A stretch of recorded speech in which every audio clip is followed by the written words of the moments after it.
Hello and welcome to Oakville Matters.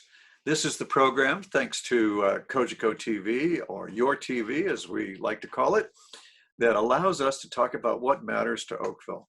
And today what we're going to talk about is the state of the town.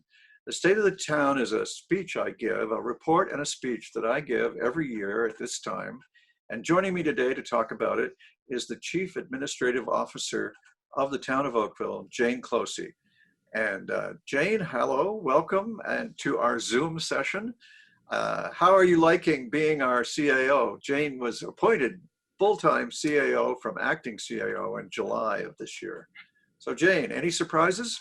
Any regrets? No regrets at this point in time, but it is certainly an interesting time to take on the role of a CAO in the middle of a pandemic.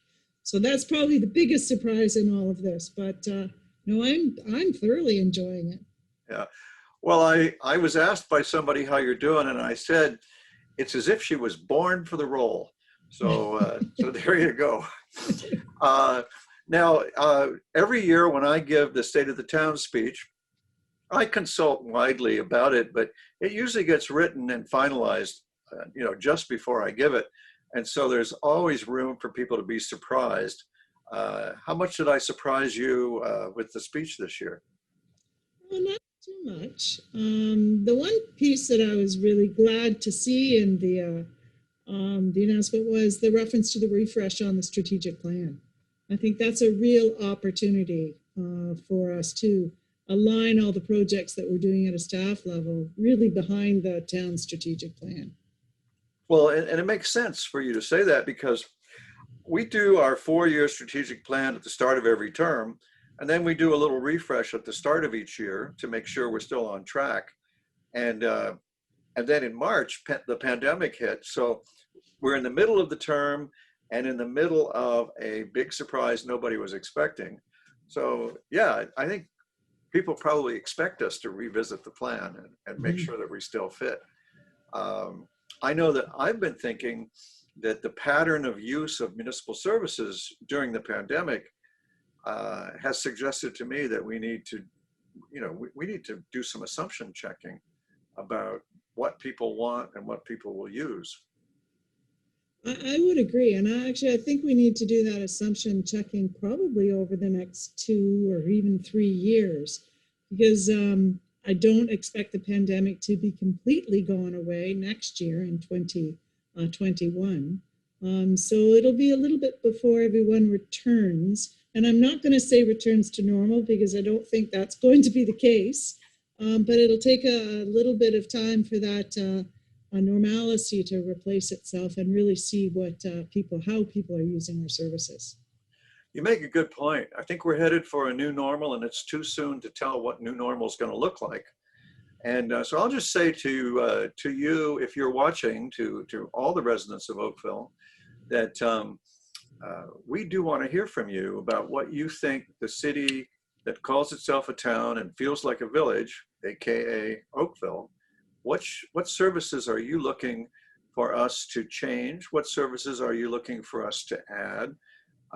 What should we be doing? It's time for a rethink. And in Oakville, when we do a rethink, we involve everybody in the community.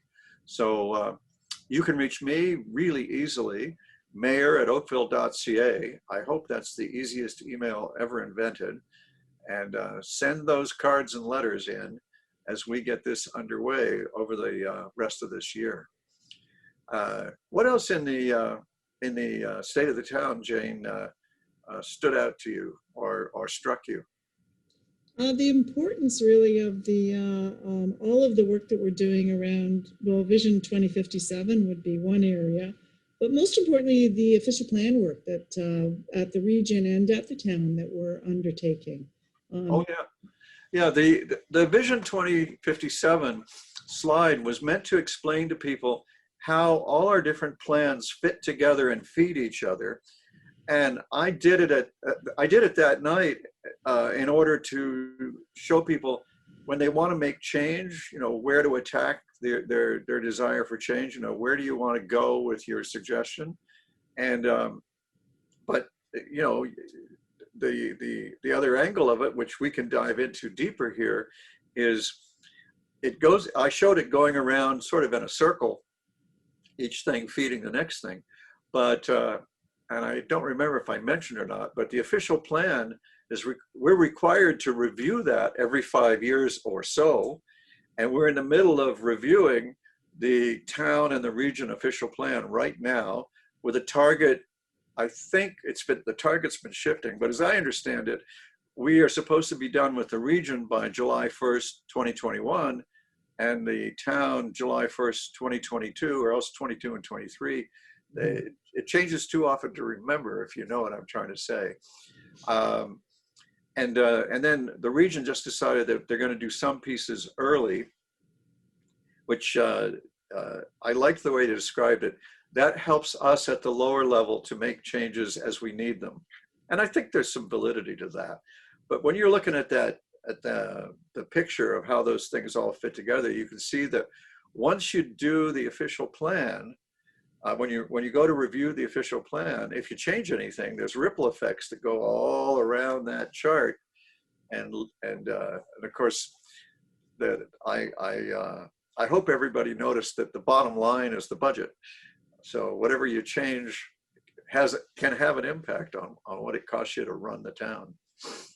So did anything scare you in the state of the town? Was there anything that you went, uh-oh, or I wish he hadn't said that? No, actually, and I was sitting on the edge of my seat the whole time it was going forward. But no, because I think that we have a good understanding what council's looking for. So I don't think there were any surprises at all. When you talk about the Vision 2057, you're quite right that there is actually a really good process, and almost like an adaptive process of setting your long-term vision, which is what the OP does. And then each one of those steps in time follows it along. And then you revise that long-term vision and you go back and reassess all those pieces in between. So we are looking at our master plans as well. So that'll be very much part of that train that you had set out in that vision. So the vision actually is a good way to understand that flow of work that in the end of the year informs the budgets for the next year. Yeah, and I mean, everything's on the table always in politics, but personally, I will say that the core of the vision for 2057 is to always be working to be Canada's most livable town. Mm-hmm. And I was asked the other day if that was still my personal goal and my personal vision, and I have to say, yes, it is. And so far, everything has hung on that frame or hung on that hook pretty well, I think. Now, I also talked about the projects that we've finished, which we're very proud of, especially because we were able to keep working on them during the pandemic. Things like the Southeast Oakville Community Center. And that's kind of important because one of the things I wanted to do when I became mayor was to address a shortcoming. Because of the way that Oakville grew, we had community centers across the town above the QEW, paid for largely by growth, and then south of the QEW we had none. And through good fortune, and I have to say pretty good planning, we've now built 3 community centers south of the QEW, so that we're, well, I would say balanced. And that, of course, is not to forget that the new parts of town, north of Dundas, need a community center. And I think that's a really urgent job that I'm hoping, I have some ideas on how to move that faster than we have previously thought. And I'm hoping that council and staff will support those ideas. They're not unusual if you know me, because if you know how we got the soccer building and the 16-mile sports complex, those 2 projects show how I think in terms of advancing infrastructure. But there's a model there that we've done twice with great success, and all being well, we may be able to do again. And then I have to say, Jane, you've done a superb job of keeping the downtown Oakville Village Streetscape Renewal Project on track. And there's optimism everywhere that it really will finish by the middle of November as promised. And what is the latest on that anyway? So the middle of November is an excellent time frame for us to have that work done. I have to say this year has gone much better. The weather in part has cooperated, but we've had a very strong team working on that, and it's gone extremely well. So we'll certainly be finishing on time. I'm not going to commit to an early time frame yet, just because we don't know how the fall weather rolls itself out. But we'll certainly be finished by the middle part of November, and it'll be a gorgeous streetscape. I'll tell you what, my dad is a retired professional meteorologist, and I'm going to call him. I'm going to ask him to bring us only good weather from now until the end of November. How would that be? That would be great. That would be great. I go, Dad, I got a job for you. As you know, we all know the weatherman decides what the weather will be, right? He doesn't just guess. That's right. Now, I also mentioned that some projects that are very important to our community, like the Wycroft Road Bridge extension, which is going to help the traffic on Bronte Road when it's done. That's advancing. The grade separations for Burl Oak and Kerr. And there's a little footnote I have to give. When you get a project like these underway, for the first year or so, you don't really see anything because the engineering, the desktop work is really what's going on, right? That's right. Right now, both of those projects are into the very, very detailed design of exactly the way you do it, or the way you build it. The other part of it is it takes 1 to 2 years to do that more detailed design. And then you get into doing utilities, which you don't actually see a lot of work happening either, but we're moving utilities, shifting things around to make room for that construction to happen. So there is a good 2 to 4 years time frame in front of any major construction projects just to get ourselves ready to go. Yeah, you can really see, I have recently been struck during this year by the utility movement on Trafalgar. You see them moving the poles back and everything. And there was a period where Trafalgar didn't seem to be moving the construction. And then all of a sudden, boom, it felt like a tidal wave of work was going on. And I think that's typical of construction projects. You get the bases, you get the basics organized. It's too expensive to sort of start before the plan is done, I guess would be the way to look at it. Now, the municipal authority behind Trafalgar is the upper layer of our municipality. As I said in my speech, we are part of a 2-tier municipality. I guess about 46 years ago, the province took the independent, full-service municipality known as the town of Oakville and 3 of its neighbors, and they yoked us together into a little group marriage, and they assigned to the upper level some of the municipal services, and they assigned to the lower levels some other municipal services. Trafalgar Road is a regional road. But we work with the region every day. And so are we able, Jane, right now to predict when Trafalgar that work will be finished? As I understand it, the work's on time. So I don't see any delays on that work at all. But when you say working closely with the region, we do on an ongoing basis. Where you place the sidewalks is something that we're very much interested in, even though they're building the road. So there's a lot of coordination that happens. I actually find it always surprising when people say projects just don't seem to move forward. Whereas us at the staff level, both here and coordinating with the region, are constantly involved in those projects because there's so much of that prep work ahead of time. But in terms of the timing for Trafalgar, I do understand it is on schedule. Yeah, that's great news. In the speech, this is the second year in a row that I've showed this graphic that I had some staff make. to try to explain how Halton and the local municipalities fit together. And uh, people in other regions who aren't organized exactly the way we are always surprised at the harmony between the local level and the upper level in Halton, until I explain that, well, the council members for the Halton Region Council are the same councilors as in the local level. Or maybe I phrased that a little inaccurately. All of the councilors at the regional level serve on the local council, is maybe more accurate. And what that means is we're not working against ourselves. We're working to keep everything smooth and coordinated.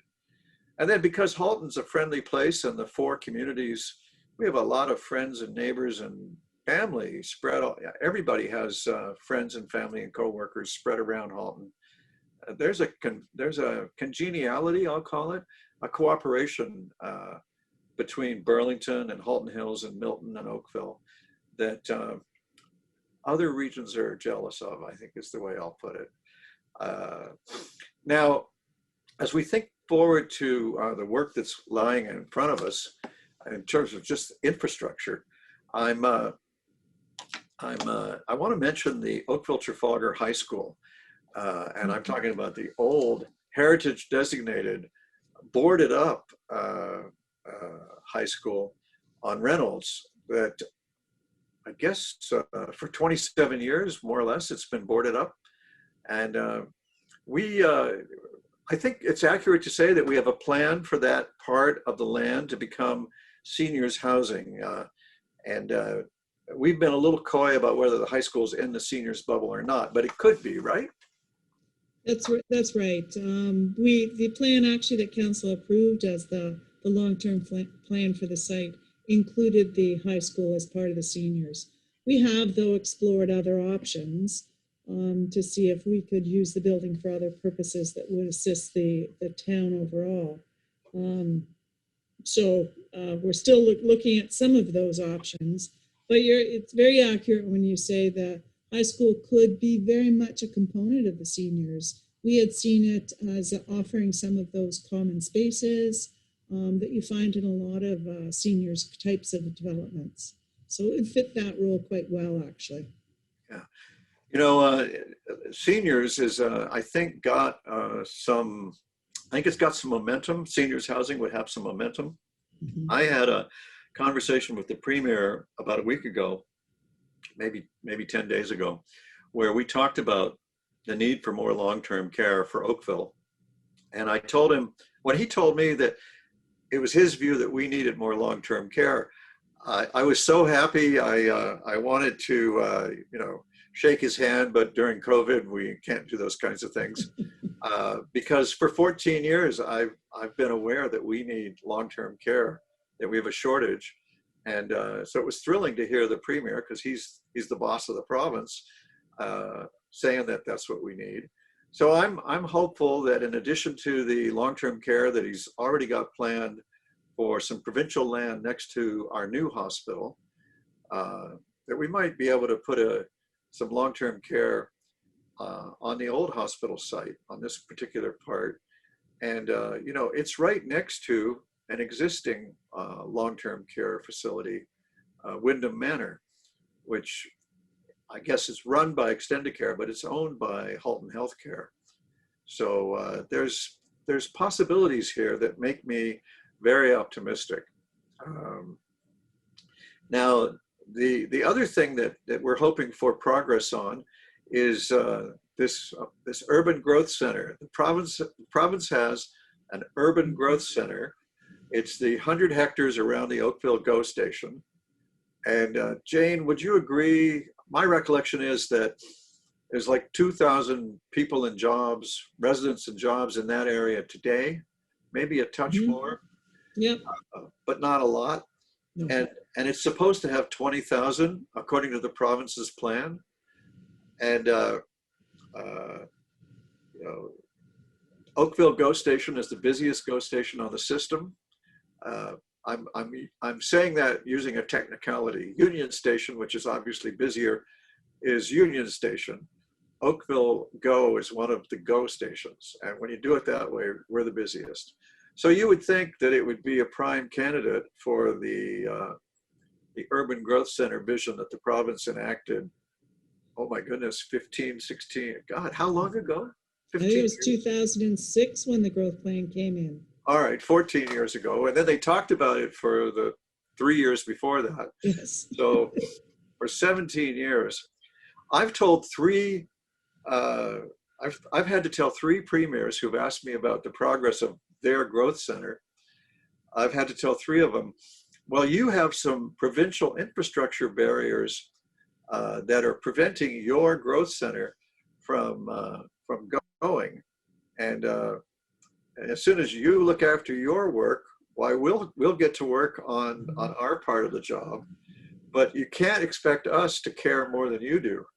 Meaning, you gotta do your work before anybody else can do theirs. And I think this premier actually got that message. I'm not sure the previous two really understood me when I said, well, we can't care more than you do. We've had several discussions actually with the province, and the way we've liked to phrase it to staff at the province is that Oakville has set the table. We've done our official plan. We prepared a model zoning bylaw. We did all our environmental assessment work to identify the roads that needed to be done. We put in place all the stormwater plans. We've done all the plans for bonusing and those types of tools. So we've set the table. Please sit at the table with us so that we can enjoy this. Yeah. Maybe I should change my line with them. I should say, we've cared as much as we're able to until you show some care. Yes, yes. Well, now we also have wrestled with, building on our discussion a moment ago about the downtown streetscape renewal. We also, in 2013, which was in the aftermath of the 2008 recession, we knew that the downtown needed some love. And we launched a downtown cultural hub study and came up with a plan A and a plan B, where I guess plan A is a glorious new set of cultural facilities that fit our new larger size. The existing ones were built when we had 70,000 people, and we're probably close to 3 times that number of people in Oakville now. Mm-hmm. So there's an argument to be made for bigger, grander, to fit the population. And then plan B is, well, if we can't afford that, we should at least fix these up and do basic maintenance and renewal. Mm-hmm. So no new space, but it's time to fix the roof, so to speak, although it's a bit more than the roof. Mm-hmm. So where are we at, do you think, in terms of moving to that? I know we wanted to do the streetscape first. Mm-hmm. We couldn't do everything at once. What's your sense of our ability to move forward on the downtown cultural hub? The biggest impediment to moving forward on the downtown cultural hub is some of the funding. And that's why the second plan of looking at what we could do for renewal for those pieces. So we are still looking at the renewal components of it. There's lots of opportunities for perhaps something within some of the fire hall site in a shorter time frame than the overall, which could potentially offer some cultural facilities on that ground floor. So I think that's what we're looking at in the shorter term. And a perennial desire in the downtown, even when our studies have said, no, actually there's enough parking, a perennial desire has been for more parking. And there is a lot, excuse me, there's a large town lot in the center of the downtown on which I think we could fit a parking structure. And of course, being Oakville, not just a parking structure, a pretty parking structure with, maybe, well, something on the ground floor that relates to the ground besides just a driveway to go into the thing. And my pet wish, a feature, an attraction on top, even if it's only, I don't know, a viewing station or could I be so bold as to say, how about a licensed patio? I might, think of the view you'd have from 4 stories up. Mhm. I should hasten to mention that before we began any of our planning for downtown renewal, and we brought in the Heritage District that guarantees a 4-story height limit in the Heritage District. And the Heritage District is carefully defined according to, I'm going to call it the science of heritage conservation. Mhm. And so not every inch of the downtown, but the core is certainly protected as a heritage district forever now.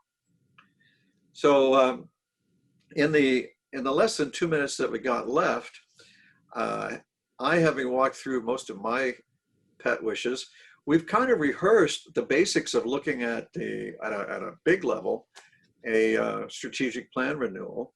Is there anything you want to add to this pile of wishes? No, actually, I would think we have quite a job set out in front of us with the OP's reviews going on, the refresh in the strategic plan. So I'm not going to add anything to the pile, especially in context of a pandemic that's going on. So we're well positioned to move forward on things that already have been identified. So I guess I'm hearing you say the hard part is going to be lining them up in sequence so that something actually gets done. Because I think you and I have both learned in our life that when you work on everything at once, you don't get anything done. That's right. So I guess, Just, yeah, so our strategic plan will be more like picking the order of things. Well, depending on what people surprise us with, because not only could residents surprise us with new things, individual members of council have shown over the years to me that they know how to throw a surprise or two in front of us. So we'll just have to resolve to look forward to what will come from that. And if you missed it earlier, the email is mayor@oakville.ca, and your suggestions for what to keep doing, what to change, how we're doing it, what to stop doing, and what to start doing, which I think sums up what a strategic plan would do, are very welcome. And I hope you'll join me next time on Oakville Matters.